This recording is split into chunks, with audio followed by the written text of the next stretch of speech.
Welcome to Moments with Marianne. This is your host, Marianne Pastana. And we're here today with special guest, Peter Docker, who's here to share with us his new book, Leading from the Jumpseat. How to create extraordinary opportunities by handing over control. So welcome to the show, Peter Docker. Hi, Marianne. It's a delight to be with you on your show today. Well, what an honor it is to have you here, Peter. My goodness, you have such an extraordinary background. What inspired you to write this book?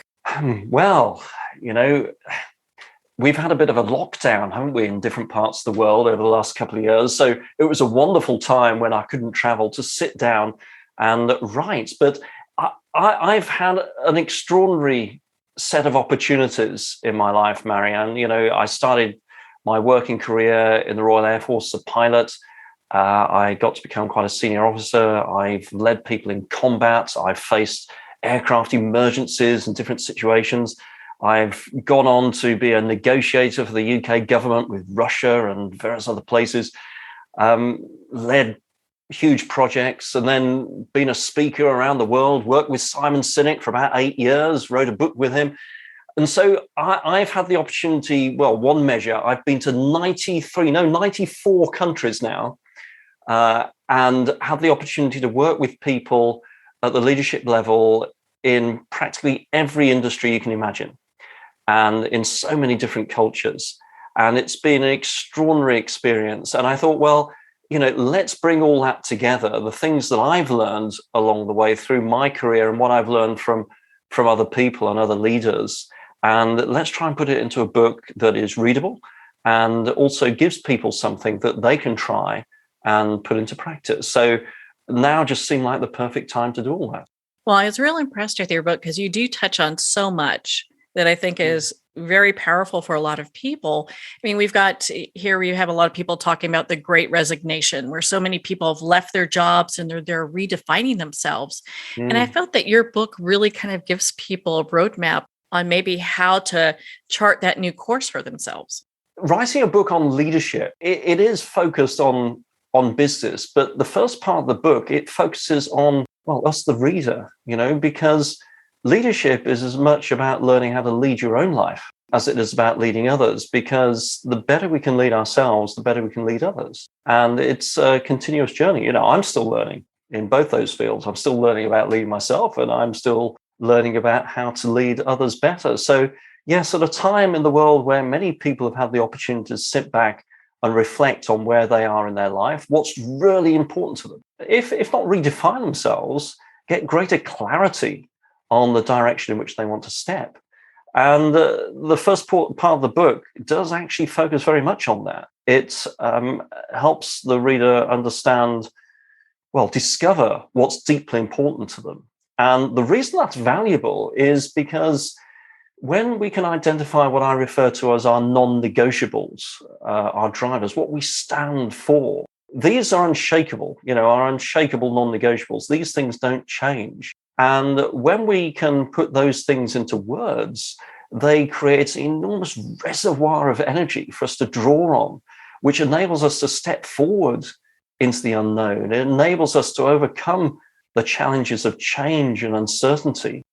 Gives us a handrail to help guide us when there isn't a roadmap, when there isn't a rule book to follow, And so, yes, I think when we put in the context of what many people refer to as the Great Resignation, there are some valuable things to consider in the book, which can help many people wherever they are in the world and whatever stage they are in their career. I know you talk about leading from the jump seat as a metaphor. So why don't you explain a little bit about that for our listeners? Like everything in my book, it's all attached to things that have happened to me in my life or that I've been a part of. And the stories aren't there just for the sake of a good story. They're there to draw out a point around leadership, culture, leading ourselves or leading others. And the title of the book draws from an experience I had, good heavens, it's 20 years ago now, Marianne, which is scary just to think about that. But at the time, I was a senior officer and pilot in the Royal Air Force, and I flew large passenger jets, carrying around about 140 people, about the size of the the jet you'll fly on to go across the States or on holiday, vacation, whatever. And on this particular occasion, I just finished certifying a brand new captain, the guy in charge of the aircraft. And this chap was by the name of Callum. And Callum had been a first officer, a co-pilot for many years, and was a great pilot. And he'd just gone through 6 months of training to learn how to become the captain of the aircraft, responsible for the safety of the aircraft and passengers anywhere in the world. And at the end of that training, what we did was get that new captain to fly with someone like me, experienced senior guy, to do the final check to make sure that they were good to go. And this is how it was with Callum. We'd flown from London over to Washington Dulles and then on to San Francisco. And anyone who's flown to San Francisco will know it's a very busy place. So it's a good test to make sure that pilots are up to speed. And Callum did a fantastic job. And we landed, we taxied in, the passengers got off. And I turned to him, I said, Callum, you did a great job there. Many congratulations. You are now a fully certified captain. We're stopping here the night, but then in the morning, I'll be down the back with the other passengers. You'll have a regular first officer with you, and you can fly us back to Washington Dulles. As you can imagine, Marion, that was a great moment because this guy worked really hard for it. And it was wonderful to sign him off. Anyway, the following morning, we're getting ready to go out to the aircraft. And Callum came up to me. He said, excuse me, he said, sir, because I was his senior boss, if you like. He said, can you come and sit on the jump seat? He said, for taxi and takeoff, because it's very busy during rush hour out of San Francisco. And I'd just like another pair of eyes on the flight deck, watching out for other traffic as we're taxiing out to the runway and make sure we go the right way and that sort of thing. And I thought at the time, that's a very courageous thing to do because he had had me and other checking officers on his back for the past 6 months.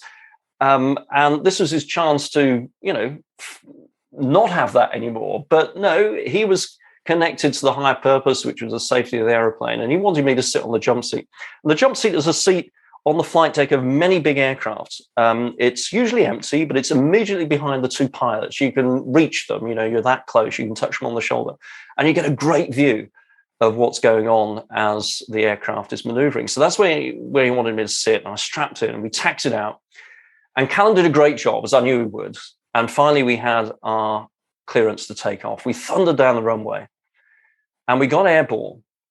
And we were only around about 300 or 400 feet. And we had an emergency.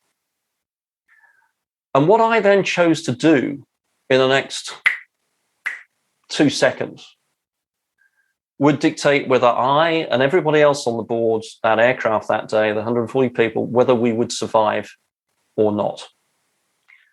And here's the thing. I did absolutely nothing. I sat there with my hands in my lap, quite calmly, because I knew in that moment, I didn't need to lead. I needed to become a great follower. I needed Callum to feel that I had his back so he could be the captain he needed to be and do what he needed to do to get us out of that situation. And if I hadn't have believed he could do that, then I would have had no business signing him up the day before as a fully certified captain, to fly this aircraft anywhere in the world. What I needed to do was to stay out of his way. And so that led to the notion of leading from the jump seat, because, yes, in this case, it was about an aircraft, but whatever we do in life, at some stage, we're going to hand over control. If we're the CEO of a company, we will retire. If we are the leader of a team, we will inevitably move on to another team. Or heck, if we're a parent, which is one of the biggest leadership challenges many of us face, our kids will eventually grow up, leave home, and start to lead their own lives. So leading from the jump seat is all about how can we lift others up? How can we prepare them and give them the space they need so when the time is right, they can take the lead? And it's, in my mind, the highest form of leadership because it's not about retaining or increasing one's own power. It's about empowering others. And when we do that, it turns out that in the present, it creates extraordinary teams and extraordinary performance. So that's what leading from the jump seat's all about. Well, I just appreciate that because I think it's so powerful. And, you talk about handing over control. So where do people really get hung up with that? Because I'm sure that could be like a place where they get off into the ditch. this is where it all comes back to getting very clear on what's deeply important to you. Everything we do in life that's important to us, Marianne, everything is driven by just one of two things. It's driven by either fear or it's driven by love.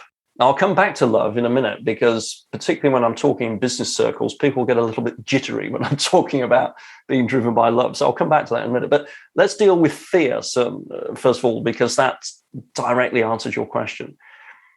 Fear is generated inside of us when we sense our life is in danger. Yeah, and this is good. Thousands of years ago, it has a step back from the powerful tiger or lion or whatever. These days, it's more about making sure we jump back out of the way of an oncoming car that we didn't see, so crossing the road. So fear is good because it can, in those circumstances, help to preserve our life. But on a daily basis, for most of us, our life isn't on the line. And that's when fear also comes into play, though, because fear can be triggered when we sense that our livelihood, our status, or our reputation is on the line. And when fear is triggered because we sense our livelihood, status, or reputation is on the line, the reaction we have is not necessarily useful, because it has us closed down. It has us stop thinking about those in our team, the people we lead, and the customers we serve. It has us view the world as a place of scarcity, where it's a binary win-lose game and we've got to win. And one of the greatest things that comes out of fear is ego. Ego is the Greek for I. And excess ego is when we just start to focus on ourselves, and that is it. And this is triggered in a business sense quite often when we feel that our business is threatened, or someone else in the company is getting better recognition than us, or a whole host of other reasons where we sense that our livelihood, our status, or our reputation is on the line. So handing over control to others, it can trigger fear, because we can sense that we're relinquishing our status, our reputation, or perhaps jeopardizing our livelihood. But thankfully, there is an antidote to all this. And that is where we use fear as a warning flag. And instead of reacting with fear, we choose to respond instead from a place of love. And in this context, love looks like thinking of our people on our team and the customers we serve rather than just ourselves. It has us see the world as a place of opportunity and possibility rather than scarcity. And instead of ego, we lead with what I call humble confidence. And humble confidence is where we're absolutely resolute on where we're going. We're ready to take decisions when they need to be made. And we're clear on our strengths, but we have the humility to listen to those on our team and to have them be part of the solution to the challenges we're facing. So there are lots of examples in the book of what leading with humble confidence looks like and how it is the antidote to ego. And it's critical to harness this practice of leading with humble confidence if we don't want ego to get in our way and slow us down. And it's particularly important when we're looking at handing over control to others, so we can lift them higher and they can help accelerate our progress. So no Mavericks on that then, right? Well, isn't it topical at the moment? I'm hugely envious. My daughter is off to see Top Gun Maverick. I actually mentioned Top Gun in the book as well, because when I was training as a pilot in the Royal Air Force, there were one or two guys who, well, let's just say their egos entered the room before they did, because they had such big egos. But here's the thing. They generally didn't tend to do well or stick around for that long, unlike the film Top Gun. It's when you're flying in formation with a guy on your wing, you don't want that pilot being so egotistical they're just thinking about themselves. You want them thinking about the others in the formation. And so the best fighter pilots to fly with are those who don't have huge egos. They lead with humble confidence. They are resolute. They are quick to make decisions when they need to be made. And yet they have the humility to listen and engage with others, because it's about recognizing that none of us have got all the answers. And if we perpetuate the idea that we lead our team by being the one who has the answer to everything, then we limit our progress as a team by our own knowledge. Whereas leading from the jump seat is very much about learning to lead when we don't know the answer, and being comfortable with that, and drawing on the collective genius of the people around us, our team. And then we are no longer the constriction in the pipe, and our team can achieve much more than it would otherwise. In your book, you talk about commitment. Why is that so important? Commitment is the first practice of jump seat leadership. And commitment is it's a source of great energy. But before we can really talk about commitment, just need to take a brief step back, because where commitment comes from is being very clear on what's deeply important to us, our non-negotiables. And the reason for that is because it generates a huge reservoir of energy to move us forward. I'll give you a very quick example, because examples illustrate this perfectly. A couple of years ago, my wife gave me a phone call, and she was a bit shaky. She'd been involved in a car accident. And I was in the middle of some business calls, but I dropped everything. Everybody immediately understood. I got in the car. She was only a couple of miles down the road, and I went to her aid. Now, what's really interesting reflecting on that is, first of all, I was stepping into the unknown. I didn't know what I was going to find when I got to the scene of the accident. But there was absolutely nothing on this earth that would have stopped me from stepping into that unknown and going to support my wife. And this gives us one indication of something that is deeply important to many of us, which is family. You know, if someone in our family is in trouble, then we will go to their aid, and probably the same with, really close friends. And this is part of the energy I'm talking about, because it has a step into that unknown willingly, ready to face whatever, because we are committed to figuring it out. And we can find out other things that give us that same level of energy by examining the choices that we make in our lives, the crossroads in our lives, the things that perhaps trigger us. We can use those to uncover other aspects which are deeply important to us and give us that same level of energy to move forward. And we need that energy to draw on when we make commitments. When, leadership is often about stepping into the unknown. Whether you're a young entrepreneur starting up a new business, or as some of my examples in the book are about, leading people during combat. I don't know what's going to happen, but you have to have this unshakable commitment that you will prevail. You will take on whatever the challenges are facing you, the adversities you're going to have, and you will overcome them. And you need great energy and courage to do that. And that energy and that courage comes from what you deeply believe in, your stands, your non-negotiables. They come from a place of love, actually, rather than fear, because love is sustainable, fear is not. And they then can fuel your commitments. Commitments are when you put your stands, what you believe in, into action. That's what a commitment is. But a commitment you can only follow through on a commitment when it is fueled by the energy that comes from these stands, these non-negotiables I talk about. You have so much great information and some amazing quotes in your book, and one really struck me. The stands we choose to take in life will guide our actions, building what others will see as important aspects of our character.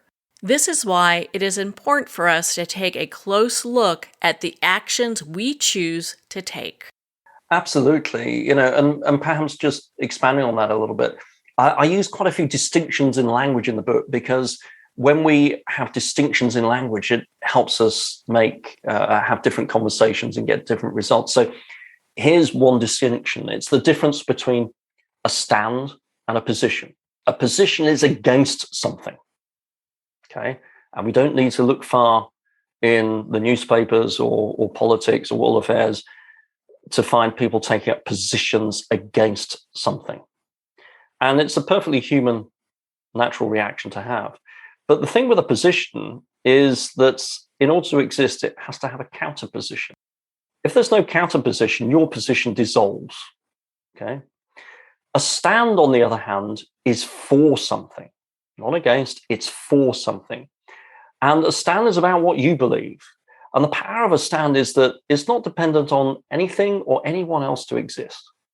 So the example I give in the book is where two cars come to a stop, bumper to bumper, fender to fender. And that happens in the lane out of our village here in England because the road isn't wide enough for the two cars to pass. And what you often get is the two cars come to a halt and the respective drivers take up a position against one another. And that position will look like, well, you were going too fast. You need to back up to the passing place. Or my journey is more important than yours. You need to get out of my way. And the positions become more and more entrenched and nobody goes anywhere. But occasionally, one of those drivers will have a stand. And that stand could be for being courteous on the road. So immediately they meet the other car coming the other direction, they will reverse up to a passing place. And here's the interesting thing. The other driver who is ready to take up a position, their position immediately dissolves and they go on their way. And it can no longer exist. But the person who reversed up to the passing place, their stand for being courteous on the road is reinforced. It becomes stronger. It's much more powerful if we can frame what we believe in terms of a stand for something, because that is enduring. And it comes from a place of a love for something rather than a fear of something or a position against something. So taking a stand is so much more valuable, particularly when we're facing change or leading in times of uncertainty or stepping into the unknown. I found this book to be so powerful, and you talked about it's great for people who are CEOs and parents, what have you. Who else is this book good for? I'm sorry, I missed that last piece, Marion. Oh, I'm sorry. You talk about this book being great for CEOs and people who are making like life transitions. Who else would this book be designed for? Well, I use another flying metaphor, actually, in the book. I talk about 4 stages of leadership. First is learning to fly. The second is flying.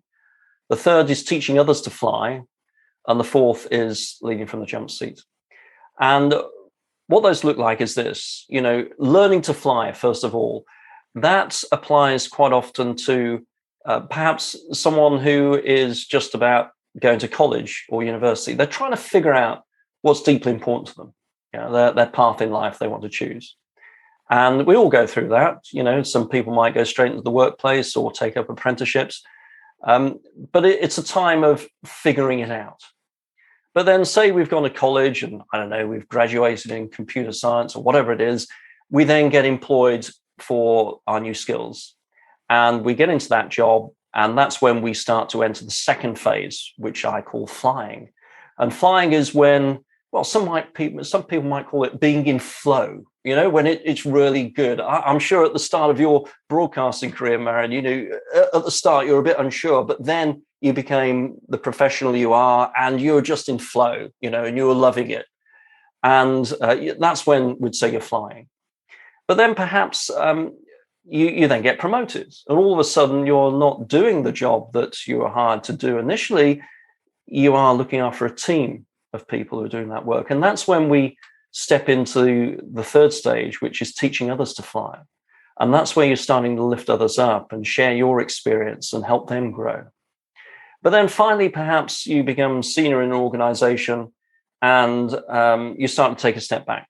Maybe you become CEO of an organization or chairman or something like that, or as a parent, maybe it's the stage when your kids leave home, and start to lead their own lives. You're still there. You've still got people's backs. You're still there for advice, but you're empowering them. They are doing the leading. They are moving forward, and you're just there to have their backs. And that's the fourth stage. That's leading from the jump seat. And whilst I've tracked that through a sort of chronological example of someone going to university and getting a job in computing or whatever, what's really interesting is that we can be in different stages in different parts of our life. So, for example, I got together with a wonderful person, leader that I worked with 20 plus years ago. The rather gloriously named Lieutenant General Sir James Dutton, KCB, CBE and Bar. He's been knighted not once but twice by Her Majesty the Queen, which is a very special thing. And he's an extraordinary leader. But I met him a few months ago and we went for a walk, and he's just retired. He's in his 70s now. And he was absolutely leading from the jump seat in his role as a senior military officer. But now he's back to learning to fly again, because he's learning what it means to be retired. And he's figuring out, again, what's deeply important to him and what choices he wants to make during his retirement. So the benefit of this structure of the 4 stages is that we can take what we've learned in one area of our life and apply it to accelerate our progress and enjoyment in a different area of our life too. So in answer to your question, there is something in this book, at the end of each chapter, there's a consider this section, which wherever you are on that ladder of the 4 stages, there are things to consider that you could use to apply the ideas and concepts in the chapters. Well, I felt that Leading from the Jump Seat was just a phenomenal read. Peter, where can our listeners connect with you and be part of your community and learn more about your work? Well, I have a website, cunningly named leadingfromthejumpseat.com. So you can find me there, and there are videos and resources. I'm on the usual places: LinkedIn, Twitter, Instagram. And the book itself is available internationally. There's a US version, a British version, international version, hardback, paperback, audiobook, and ebook. And I continue to travel around the world. That's picking up again now as the restrictions ease. And I'm speaking in the States and Europe and Far East and whatever, and developing courses that people who are part of large organizations can use to teach this stuff without me having to be there. So there's lots of resources that are due to come out later this year too. Well, we look forward to seeing that, Peter. Thank you so much for taking the time to be on the show with us here today. Marian, it's been an absolute delight. Thank you so much for your questions. Well, thank you, Peter. It's been such an honor to spend this time with you and to talk about your book, Leading from the Jump Seat. Leading from the Jump Seat's available at Amazon, Barnes & Noble, and all indie retailers. And remember, support our indie bookstores. Well, we're at the end of our time today. I'd like to thank everyone for tuning in. You've been listening to Moments with Mary Ann, where we make every moment count.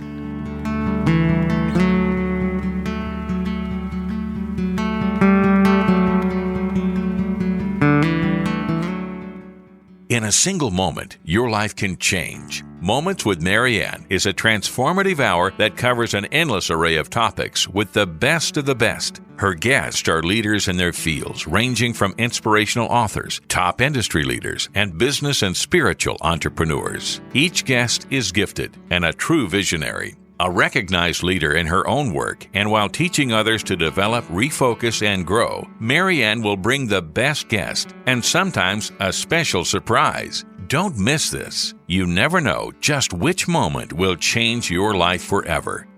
Make sure to tune in and visit momentswithmaryann.com for more information.